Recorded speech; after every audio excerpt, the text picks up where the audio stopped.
What's going on, guys? Somebody asked me on the live stream what my biggest month was.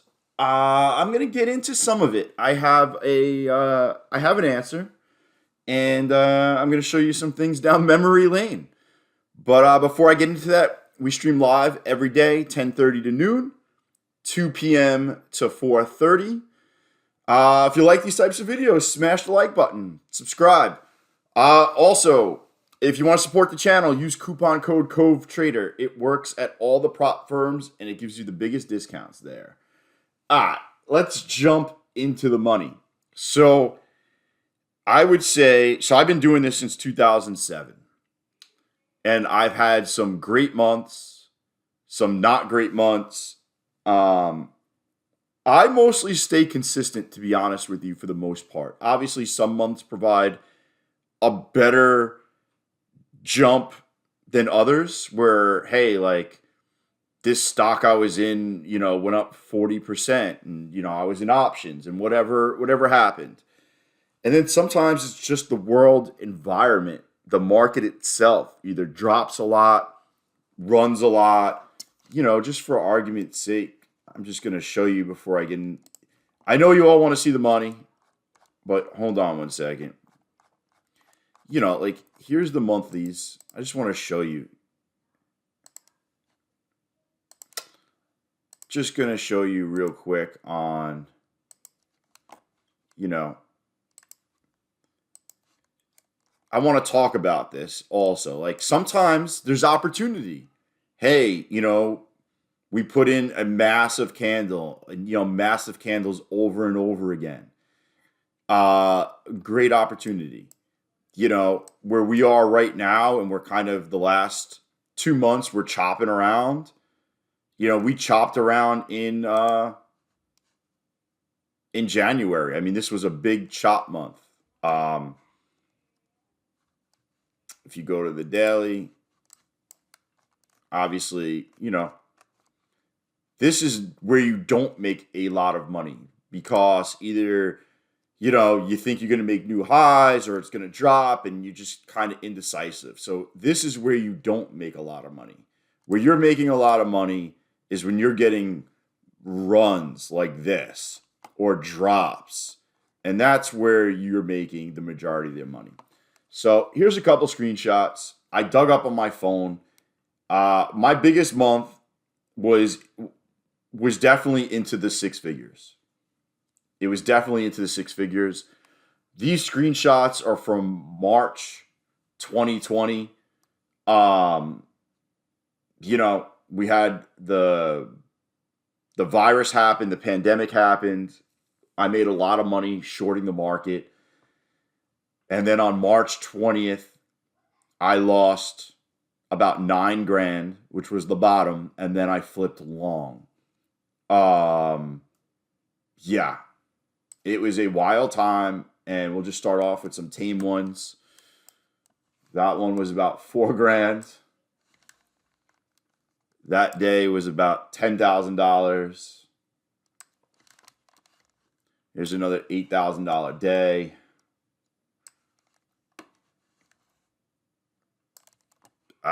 I was in, mind you, the money I was playing with was not like 100 grand. That I could tell you. I had a lot of money in my trading account.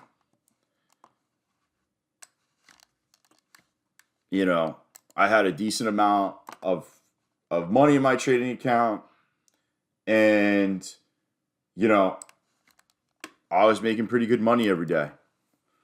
Um, these were a pain in the ass to save off my phone and send because you had to scroll all the way back to 2020 and send one at a time. I have a bunch of other ones. It was all around the same. It was like days, weeks on end of 4,000 to $15,000 days. There was a lot of days that were over $10,000. Um, it was wild, and this kind of continued from 20 from March for like a couple months on end, to be honest with you, as we just continued up, um, I was just making money every day. And this is why I tell people, like, if you can get on the right side of the market, um, you know, if you could get on the right side of the market, here's another one. That was a massive, massive day. I mean, what is that? 17,028, 32. I I smashed. Um,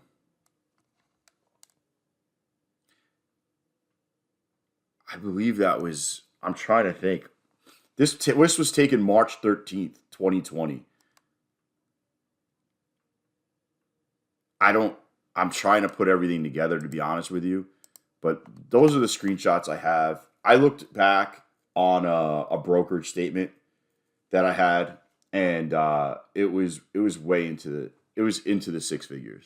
Um, it was super. It was crazy, but yeah, it was good. But guys, that's great. But you know how many people made that money and then lost it when the market ended up turning around right here? Everybody made, obviously, people shorted this. I definitely shorted this. A lot of people made money on this. This was like, you know, a year of just going up, right? So many people gave it all back right here. All back.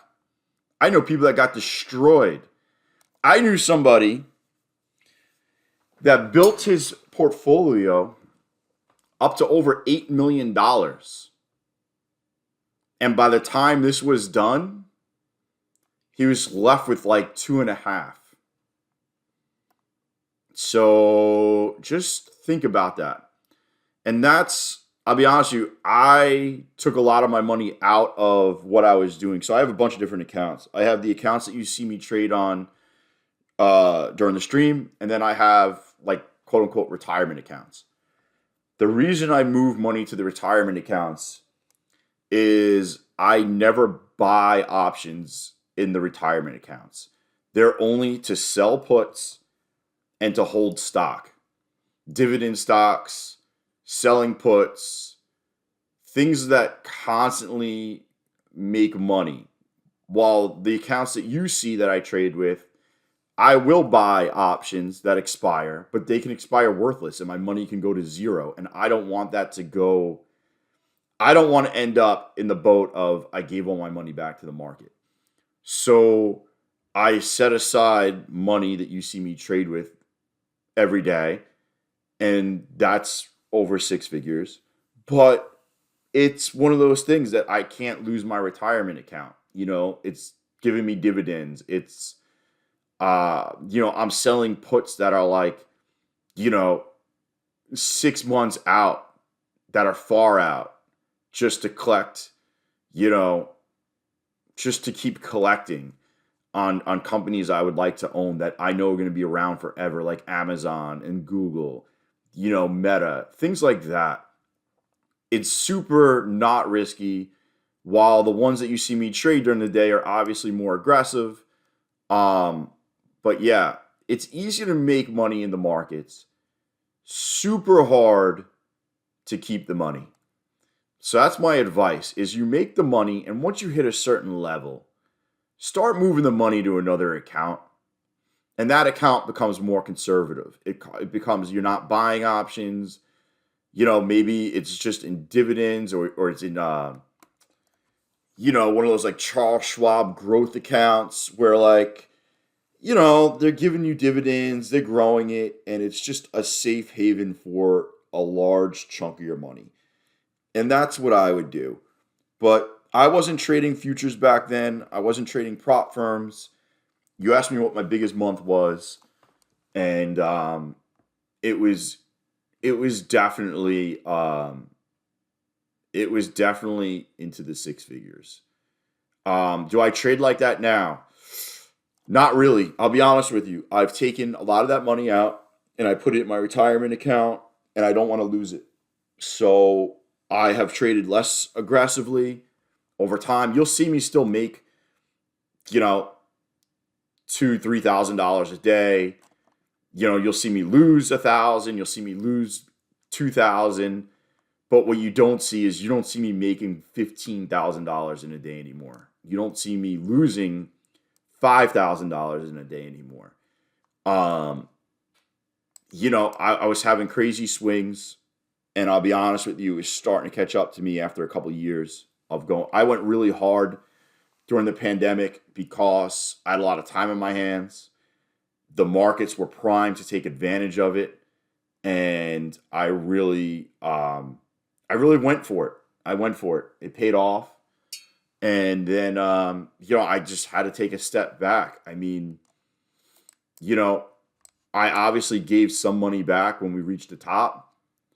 When I thought the top was in this area where we weren't going up anymore. We kind of broke below the lows, and I was kind of like, all right, this is the party's over here.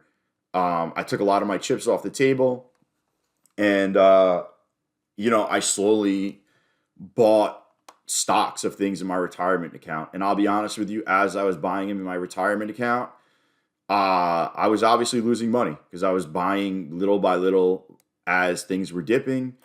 And yeah, at one point I was kind of like, what the hell is going on? We're down a ton. I pretty much bought all the money I had. Um, Probably by this point, I was probably in everything I had. I invested all the money I made into my retirement, and then obviously we popped, came back down, and I was not. I was praying we weren't going to go back down to lows, but I was doing everything I knew I should do. I took the money off. I let the markets drop a little bit, but when we go from 15,000, to 13,000, you kind of think, hey man, we just dropped 10, 15%, it's time to get in. And then, but obviously it paid off. I mean, look where the markets ripped to.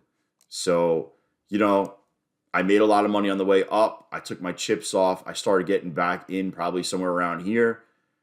I obviously went down as we went down. And then it obviously has paid off pretty well. But, you know, that's my advice. That's my biggest month. And like I said, it's easy to make it. The hardest part is keeping it. So that's why I always say move it to another account and put that account in a lot of safety stuff. So it's constantly making you money where, if you're making $4,000 or $5,000 a month in dividends, now you got a safety net of $4,000 or $5,000 a month, which is awesome. So it's one of those things. You know, I like what I've done. Do I think we're approaching a top soon? I think the next CPI number is going to tell us a lot. If it's hot again, I would definitely be careful. Do I think we're going to break out here? It kind of looks like we're going to. Um, but I am definitely cautious, and I would love nothing more than a pullback to like 18,000. So we'll see what happens. All right. I hope you guys have months like this. And if you make the money, I hope you keep it.